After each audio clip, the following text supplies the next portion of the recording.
FTX, imagine if FTX was a person and that was mingling with lots of people, right?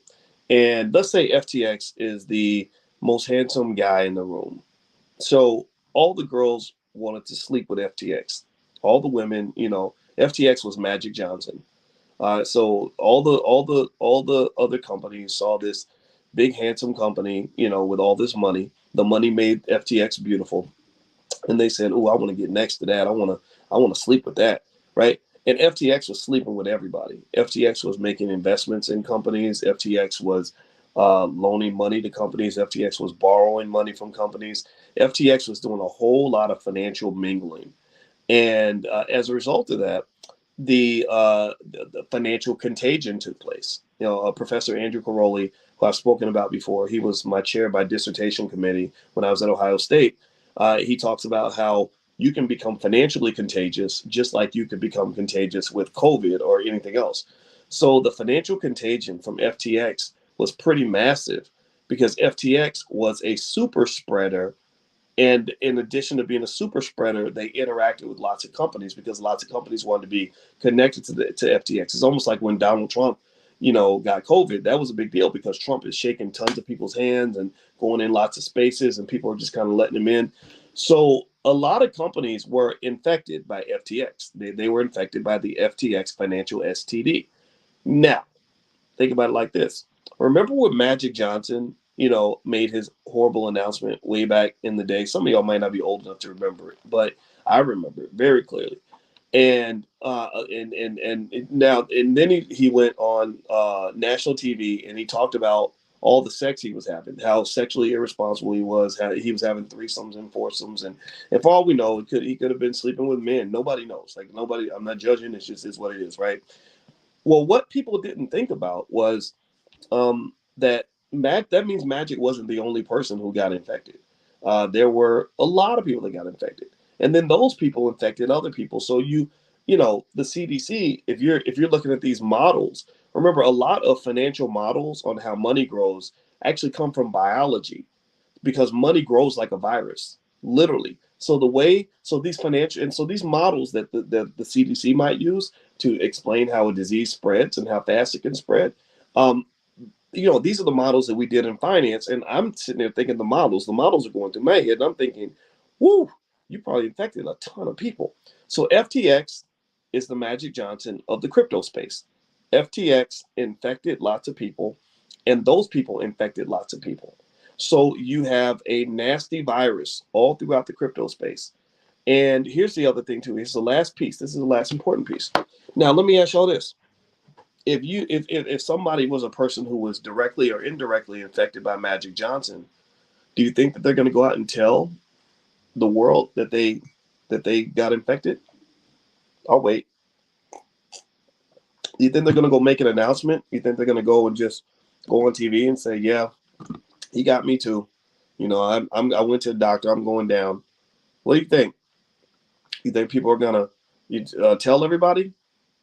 No, no. Why? Why? Well, because you announce like you got this thing, then people are not going to want to be around you. You lose access to almost pretty much nearly all forms of human contact for the rest of your life. A lot of people are going to be very quiet about that, right? So the same thing is true with financial institutions. Many of the institutions that were financially infected by FTX's financial STD are not going to tell you anything until they're in the hospital about to die. And that would be bankruptcy court. They do not tell you. Notice when companies go bankrupt, they don't tell you until after it's already happened. If you go back a week earlier and you listen to what they were saying about their company, what are they saying? They're saying, "Oh, everything's fine. We have a couple problems. Everything's okay." Blah, blah. When really behind the scenes are like, "Holy crap! If people get word that we're a little sick, they're going to stay away from us, which is going to make things even worse." And that's interesting because that's kind of the what happened with FTX. I mean, part of what led to the implosion of FTX was a run on the bank that was caused by the CEO of Binance. They call him CZ. He's a Chinese guy. I don't know his full. I can't say his full name, but it was caused by him getting people to openly question whether or not FTX was financially secure. Had he never done that, then what would have happened is all that stuff would have been beneath the surface. But even more deeply, Sam Bankman-Fried, because international regulations are so murky, was actually engaged, from what I understand, in the illegal act of taking customer deposits and putting that toward, his speculation. That's like you loan somebody money. You loan somebody money and they tell you that it's safe, and that yet they took your money and they went to the casino with it, but you never agreed to that, right? So ultimately, this is complex, and this is, in my view, why uh, I would not make any new investments in any crypto exchange, especially if it is especially if it's not regulated in the United States. I just wouldn't do it. I think Coinbase is cool, but Coinbase is exposed. If you look at Coinbase stock, they're getting hit pretty hard right now. I see it as a buying opportunity, honestly. I like Coinbase. I am a massive investor in Coinbase. I probably have an amount of money invested in Coinbase that comes close to matching the value of our house. I love that company a lot, because I think there's a lot of long-term potential. And I'm making those massive investments because I believe that that once this is done, once the dust settles, once regulations become clearer, the congressional hearings happen, Bankman-Fried gets locked up, and all this other stuff, I believe crypto is going to do okay. Now the downside, because remember, Bitcoin has maintained its value pretty well during all this. I mean, remember, Bitcoin dropped from 65,000 down to 17 or whatever it is. But Bitcoin at 17,000 would have been unheard of a few years ago. Go back to 2016, get in your time machine and go back to talk to the people in 2016 and say, hey, Bitcoin's going to be at 17,000 in 2022. That's pretty bad. They would be like, oh my God, 17,000. They would run out and buy as much as they could, because at that time, Bitcoin was just a few $100. So there is a lot there. Jamie Dimon hates crypto. Jamie Dimon is the CEO of JP Morgan Chase. He hates crypto. He compares crypto to pet rocks. I think that there's a political agenda, though, behind that. I think that he sees that crypto is a threat to traditional banking. He acknowledges that the blockchain technology is extraordinary, but I also think that there is some inherent value from the ownership of cryptocurrency that will emerge over time. So I honestly took Jamie Dimon's comments with a big grain of salt, and I was like, whatever, man. He doesn't have any interest, in my view, whatsoever, in seeing crypto explode and do well. It just doesn't make any sense. All right, so let's see here. All right, so let me look at some more of your questions here. All right. Marcus says, I've had quite a few shares of SiriusXM. I am reading about a combination of Sirius and Live Liberty Nation. I'm having trouble making sense of it. My question is simple. Are they merging? Should I hold or sell? Okay, let me take a look at SiriusXM stock for you. Let me see here. Would I buy SiriusXM stock? SiriusXM stock. Okay, it's garbage. It's been getting hit pretty hard. But not so terribly. I mean, it's down by about 2.5% in the past year, which actually isn't as terrible as the rest of the market. So let me just change my word. And I say garbage, I don't actually mean that entirely. Now this merger, I'm looking at the company. It looks like they're cutting jobs, similar to other companies, which probably actually helped their stock price a little bit. As a 5-year investment, it's been pretty mediocre. You made about 9% if you've held it for the last 5 years. In terms of the merger, what's the company called? It's called Live something merger. I forgot the name of the company. You guys can tell me what the company is called. Let me see here. Let me see. SiriusXM.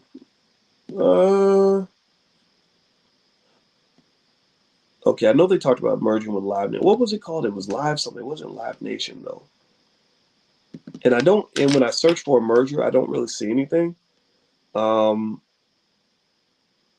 Yeah, I'm not really, I don't really see this as a major news event. Typically with a stock, when something happens that's newsworthy, if you search for the stock even on Robinhood, they will kind of give you that news. Um, I would almost say that that the opinions of the analysts might be more relevant than me sort of giving you an eyeball opinion based on what I think about this merger. It looks like the stock is not delisted; it's still up there, and so maybe they're acquiring this other company. Um, Acquisitions tend to be impounded the stock price pretty quickly. So once the announcement is made, the market just looks at the acquisition. They say, okay, is this going to make the company better or make it worse?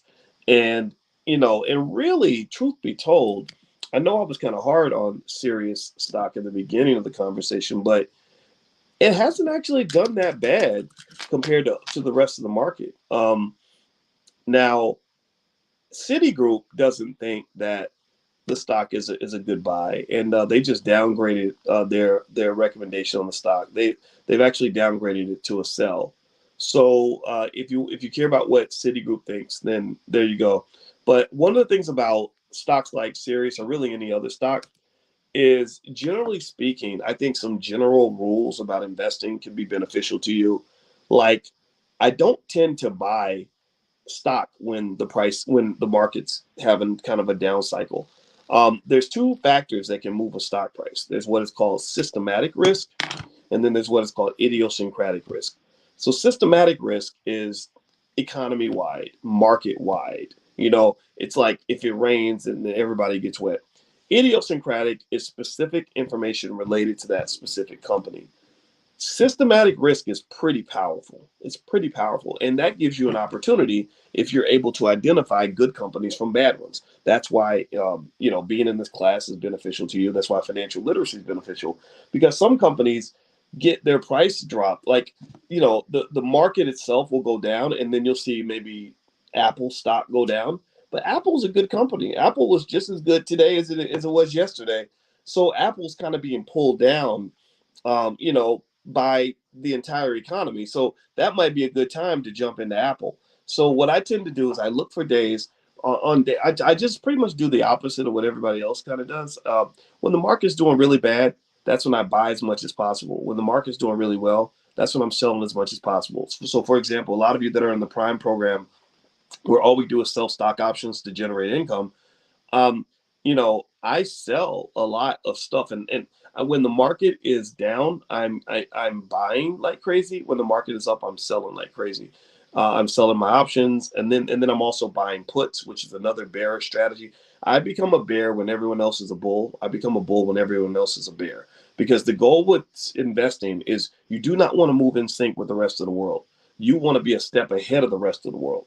You don't want to follow the damn sheep. Who follows a sheep? You're supposed to be leading the sheep. Do you understand what I'm saying? So don't follow sheep. You lead them. So that means that whatever the market's about to do tomorrow, I was doing that yesterday. So the market, if everybody's going to be selling tomorrow, then I was selling yesterday, right? If everybody's going to be buying tomorrow, I bought it yesterday. Now when you're buying, I'm selling because the price went up and I already own the asset, so I can sell it to you at a higher price. Buy low, sell high. So try to always move ahead of the market if you can. Um, now, one other interesting thing that that we were talking about earlier. We were talking about some of you were asking about that with HBCUs and stuff like that. What's interesting is, when you're talking about institutional investment, and this was just heavy on my mind. That's why I really wanted to kind of drill this into you guys in terms of at least getting you to consider this. Is that when we dissect, and remember in the Black Business School, we are the world's leading experts when it comes to Black wealth, because that's all we do. We have really great researchers that dig into this thing, and not just wealth, but all the areas that are connected to wealth, like family culture, family structure. With my wife being a relationship therapist, we can directly link broken families to declines in Black wealth. But then also you link it to psychology, and even things like your self-esteem and your self-confidence affect your wealth, because people with high self-confidence and high self-esteem are risk takers. Risk takers tend to have more wealth. Risk takers tend to just go further than people who are afraid to take risks. So Black people, just by nature of the fact that slavery and oppression made us very conservative, we don't take a lot of risks. because a risk has two sides to it. A risk has the upside that all these great things can happen. It has the downside, which is that all these terrible things can happen. So we tend to lean towards seeing the downside, and your family members lean towards seeing the downside. Let me give you an example. Have you ever like wanted to do something risky, like start a business, or quit your job, start a business, or just do something different, from your family members, and had them all kind of surround you like it's an intervention and kind of just say, like, whoa, are you sure? Ooh, that's gonna mess you up. That's a good job. Why would you leave that good job? That's you sure my cousin did the same thing and he lost everything. We do that in a lot of areas. I remember a long time ago, way before I started dating my wife, about 10 years ago, I was dating this nice lady, and I took her to Eastern Europe with me. Michael Eric Dyson was nice enough to give me his speaking engagement. He didn't want to do it, so he called me and said, "Hey, would you take this gig out on this cruise ship, and they're going to Eastern Europe?" I was like, "Yeah, of course, right?" So shout out to Dyson. I appreciated that. So I went I went on this trip, and we went to all these European countries like Russia and Poland and places I would never normally go. Anyway, the woman that I went with, she was from Mississippi, so she had a lot of very conservative Southern relatives, and we'd been dating not too long, but long enough, maybe about 6 weeks. So she kind of knew me, but didn't know me completely. And but she told her family, like, hey, he asked me if I want to go with him to Eastern Europe, and it was interesting to see how much fear there was, and it wasn't just fear. I mean, part of it I can understand, like, okay, you're going with this guy, this guy might do anything to you, right? But it was like this interesting thing, like it was almost like she was going to Mars or something.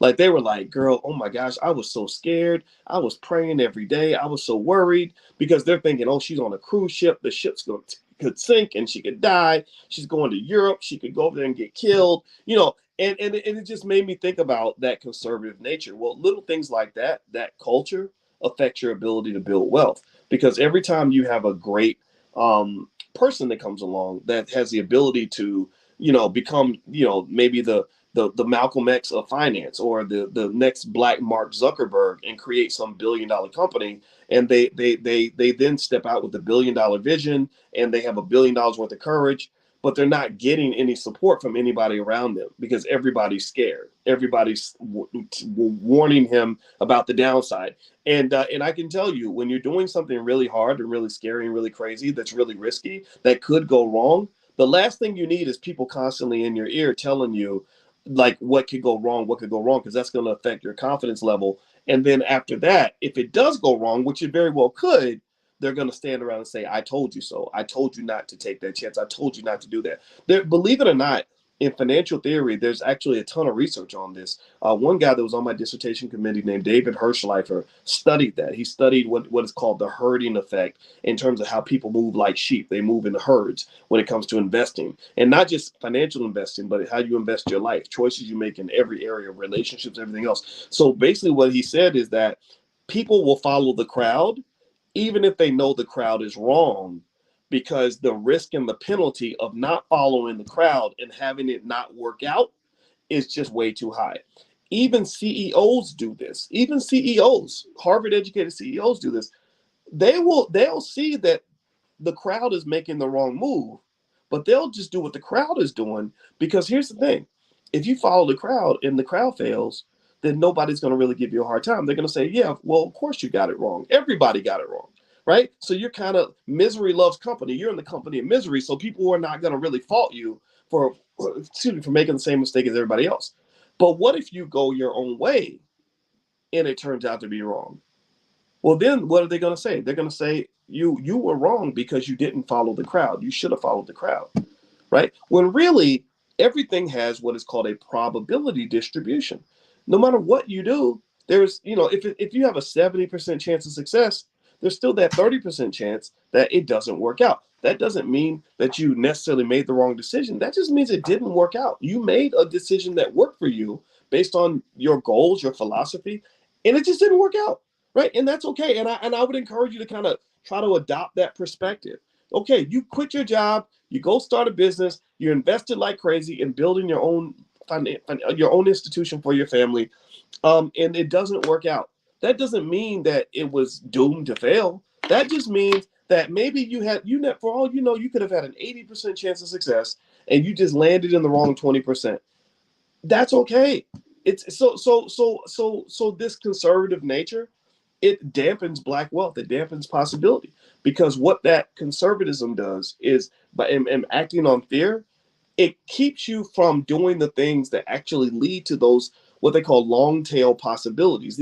You don't have the chance to do a lot of great things because you don't take those chances. The only areas where we risk it all is with all the little black boys who risk it all to become basketball and football players. They sacrifice and bet their whole life, and they give up everything else they could possibly be doing so they can become the next LeBron James. So what happens is you have a couple of them that do get the chance to play in the NBA, and then the other 99% of them that just end up with nothing, right? So that's a scenario where confidence actually works against you, right? So it's really a matter of kind of saying this, like, what if you had that same level of confidence, but instead of all of our kids trying to become NBA players, maybe we have that same confidence and try to get all of our kids to become amazing entrepreneurs that can build multi-million-dollar companies. Well, if you count the number of professional athletes on one side and the number of millionaires on the other side, it's no comparison. There are thousands and thousands and thousands of millionaires out here. There's only a couple hundred NBA players. I don't know exactly what the number is. Maybe it's 200 or 300, right? But there's thousands and thousands and thousands of millionaires that you'll never know anything about. It's very easy to become a millionaire in America if you plan ahead, if you make those investments. So ultimately, I encourage you to sort of address some of these things, because that culture, it kills your wealth, it kills your institutions. It's starting with the family, just the family alone, just literally things like trauma that affect how we relate to each other, that make men scared to date women and women scared to date black men. It causes issues in your family development process, which ultimately spills over into your wealth building process, because a group can always build more wealth than an individual. So everybody's trying to do everything by themselves. Also, everyone's afraid to take too many risks. Also, everybody's thinking short term instead of long term. And then next thing you know, you don't have anything, because institutions are built by people who are able to think long term. So if you look at most of the big institutions in America, you look at Harvard University, or you look at some major media outlet or whatever, most of those institutions have a group of people that were the original visionaries who sacrificed everything. You look at the NFL, for example. Right now, the NFL, if I was to add up the market value of all the NFL teams, I'd probably get some number that's well over $100 billion. Well over $100 billion. But then if you look at where they are now, and then you compare what it cost to start those franchises, you're going to see where the Chicago Bears were purchased for about $500. They're worth several $billions now. You'll see where the Green Bay Packers were purchased for about 25,000. They're worth several $billions now. I could keep going down the list. There was another team, I think the Buffalo Bills, were bought for $100 originally, and then now they're worth several $billions today. And so the thing is that you have to think, okay, well, what would have happened with the Negro Leagues if we had the best athletes in the world? So what would have happened with the Negro Leagues if you'd had some visionaries there who said, we're going to sit here and we're going to feed this baby for as long as we have to until this baby grows? We're not selling anything. In fact, actually, my brother was reading a book about millionaires and how millionaires think. And one thing that he's found really interesting was, at least this particular author of this book, who was worth a lot of money, he said that he laughs whenever they put out these Forbes estimates of how much money he's worth. He said those estimates are stupid. And he said the reason they're stupid is because one of the first things I learned when I was becoming a millionaire is you don't sell things. Millionaires don't typically sell things. Billionaires don't sell a lot of stuff. They sell sometimes, right? Don't not say they never sell, but they're more likely to acquire than they are to sell out or let something go, right? And so ultimately the question is, what do you have in your life in terms of institution building, business building, wealth building, that you're just not selling, that you're grabbing it, you're holding it, you're not letting it go? It might be something as basic as buying a share of Disney stock every single week and giving it to your kids, or having it available for your kids, and just saying, I will never sell this stock, for my kids. I've told you guys with the $5 a day plan, if you go to my website, or if you log in at the blackstockmarketprogram.com, there's a whole breakdown in terms of how to apply the $5 a day plan. If you just simply promise yourself that you're going to invest $35 a week in a diversified portfolio, meaning you spread your money out, and you're not going to ever sell those assets, then your children will have hundreds of thousands of dollars. They have a very high likelihood of being millionaires by the time they're done. It's very straightforward. It's not hard to do. Anybody can do it. You can literally be a 10-year-old and implement that plan. So don't overthink it. Just make it simple. All right. So let me look at some of your questions. El Hodge says, do you have any suggestions on fintech or EV, ETF, EFTs? Or you mean ETFs? You know what? I think fintech and EVs are both great long-term investments, and I know that there are ETFs in those areas. I don't have them, available right offhand. But if you log in at the blackstockmarketprogram.com and look under what Dr. Boyce is buying, I just yesterday listed some stocks for you guys. So just log in at the blackstockmarketprogram.com, look under what Dr. Boyce is buying, and there's a list of 5 stocks that I liked for this week. I invested in some of them. The thing that makes me so mad is that I found so many interesting things to invest in, and sometimes your money's just already allocated. So I love invest. I buy stock the way Zsa Zsa Gabor used to buy shoes. I just want to own a piece of everything, because from what I understand about wealth, the more you own, the better chance you have of being wealthy. So I would, teach your kids to be greedy in that regard. Like, you want to gobble stuff up, you want to acquire assets. That's what wealthy people do. Now, one thing I wanted to mention about Bitcoin is I did read an article where there was a financial expert who actually believes that he thinks Bitcoin's going to go up to $250,000. And he said he thinks it's going to happen within a year, and he's a respected expert. I thought that was kind of an extreme prediction. I don't see Bitcoin going to 250,000 in a year. That would be kind of crazy. But I've heard several experts like Kathy Wood and others talk about Bitcoin going up into the several $100,000 by the end of the decade. So I don't know if that's going to happen or not, but I don't want to miss out on that. I want you to just kind of imagine going back to 2015, which wasn't that long ago, and think about all the things you would have invested in back in 2015 that have blown up now. Warren Buffett made a big chunk of his money from investing in Apple stock, and he didn't invest in Apple like 2 decades ago. He invested in Apple like 2016. In 2016, everybody knew Apple was an amazing company, so it wasn't like it was some sort of revolutionary investment or radical investment. He just consistently put a ton of money into Apple, and that became one of his best investments. And that's just 2016. Imagine the stuff he's been investing in since the 80s. Rarick says, do you think we're going to have a recession? How long do you think it'll last? I think we're going to have a recession, but it's really the good news is that it appears that it's not going to be as radical as people think. It doesn't look like it's going to be crippling or last forever. The Federal Reserve is the big game in town. That's what's moving your market prices right now. So next week on December 13th, you're going to see the release of CPI data. That's going to create or deny what some believe could be what they call a last grasp rally.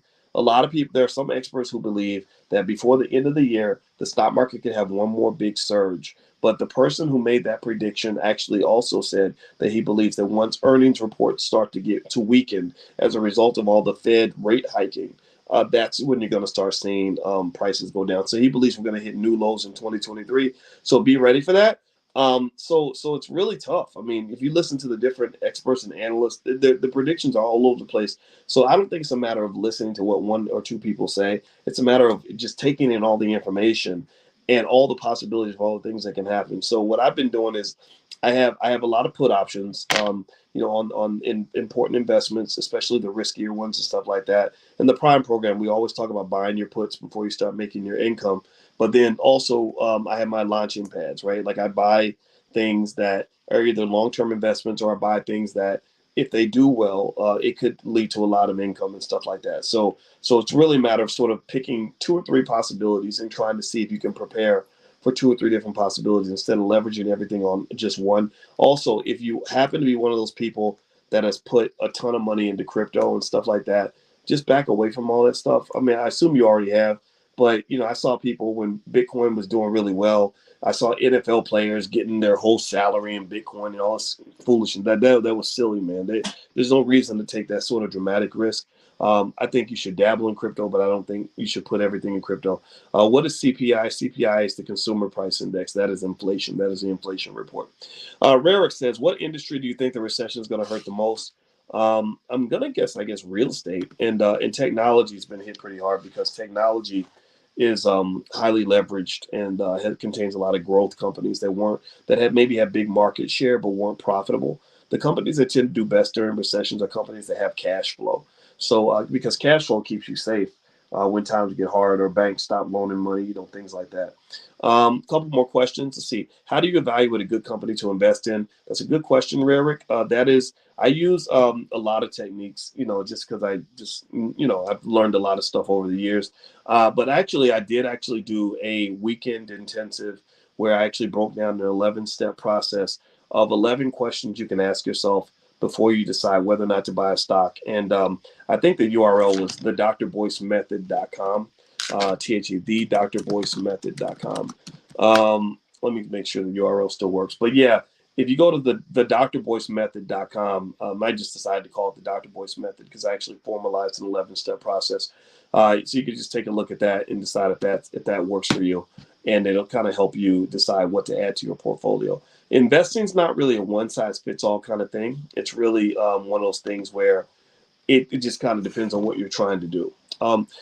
Next, after a good employment report, what's causing the market to fall? Actually, Valerie, that's a great question. The market is falling after a good employment report mainly because good news is bad news. And basically, whenever they find out that the economy is strong, that makes them nervous because that means the Fed is going to keep on increasing interest rates. Because the Fed is only going to pivot and stop increasing interest rates. Remember, they're increasing interest rates to slow the economy down so they can bring inflation down. That's how you do it. They're dampening demand for various products, which should reduce the price. So whenever good news comes out, there's a good chance the market will go down because they'll say, dang, now the Fed's going to keep on increasing interest rates. So that's kind of what you got to pay attention to. All right. Let's see. Someone says, if you had 13K, what investment vehicle would you invest in?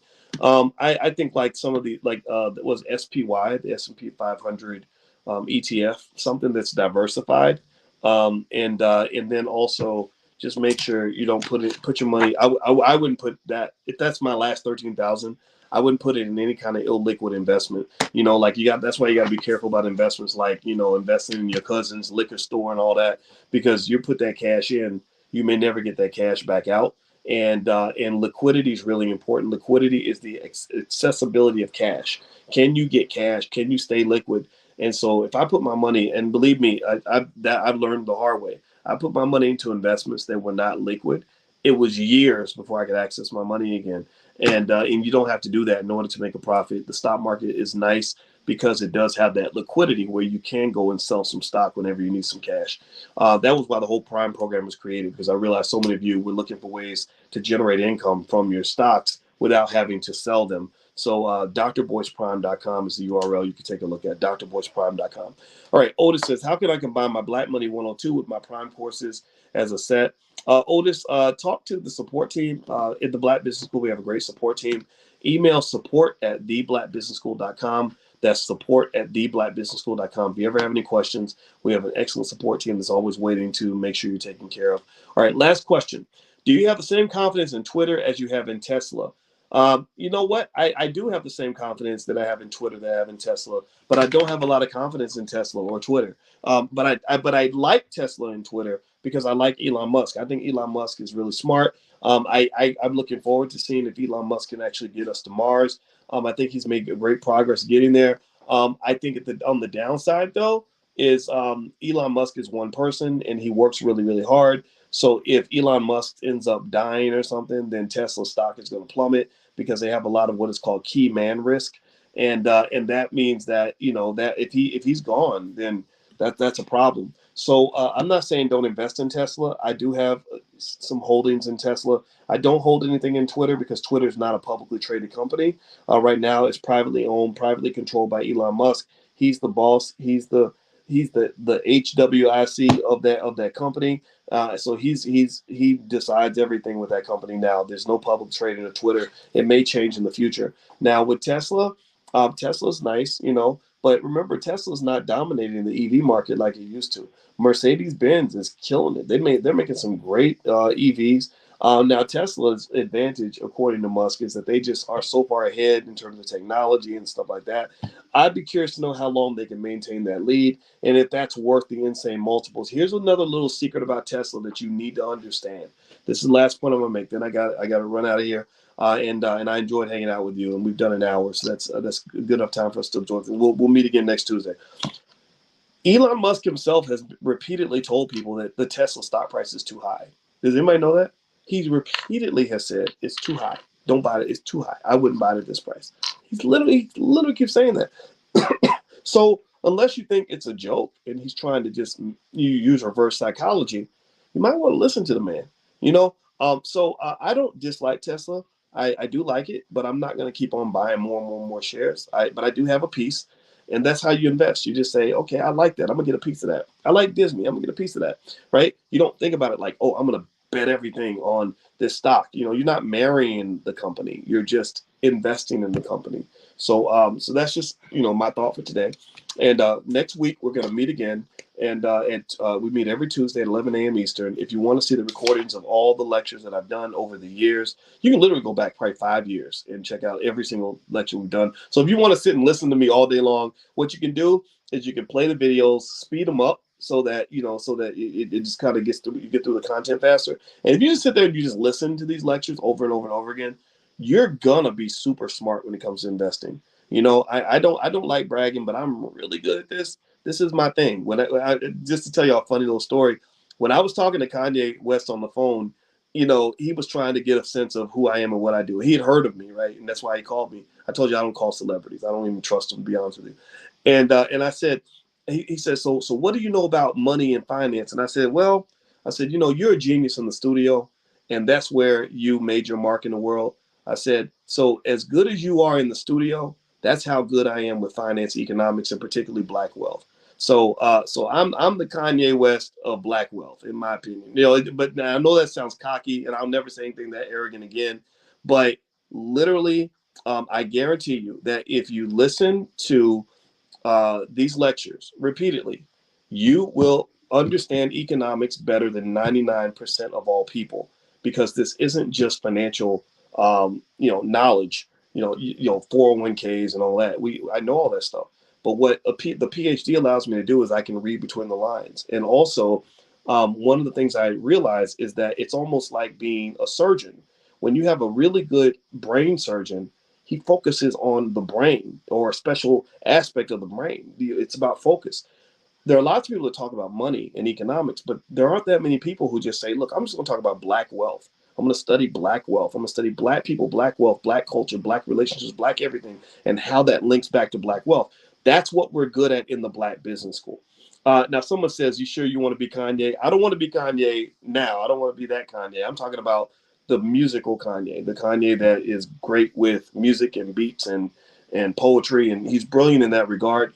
And so ultimately, that's my goal. My goal is to be the best I can for you. And I think that we're doing that. I'm really proud of what we're doing in the Black Business School with literally no government funding, no corporate sponsorship. We have literally had a dramatically powerful impact on Black economic thinking throughout the world. Millions of families are better off because of what we're doing here, and I'm extremely proud of that. So we're going to keep on going. We ain't going to stop, and it's going to keep going after I'm dead. The reason I'm recording myself so much now is because I know one day I'm going to die, and I want kids 50 years from now to be able to listen to these lectures as if they're happening right now today, because I guarantee you that in 50 years, Black people still going to be Black. In 100 years, Black people still going to have some challenges. In 150 years, we're still going to be working to overcome certain things. And I want this to be available for everybody. So that's why we do what we do.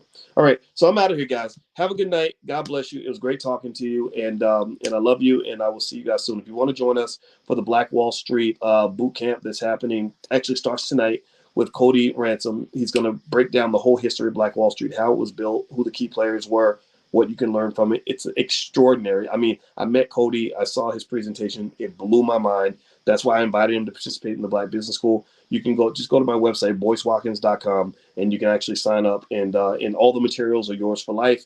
And feel free to rob us. Literally, you could buy one membership for one person and bring your whole family, bring all your cousins, bring all your kids, bring everybody. Our goal is to raise money for the school so that we don't have to beg, and stuff like that. But we're not out here trying to just make as much money as possible. We're not going to put you in debt like your college did, or charge you $100,000 like your university did. We charge a fair price so we can hire our staff, so we can do our best to serve the community in the area of Black wealth. In fact, in my view, this is how HBCUs should be structured.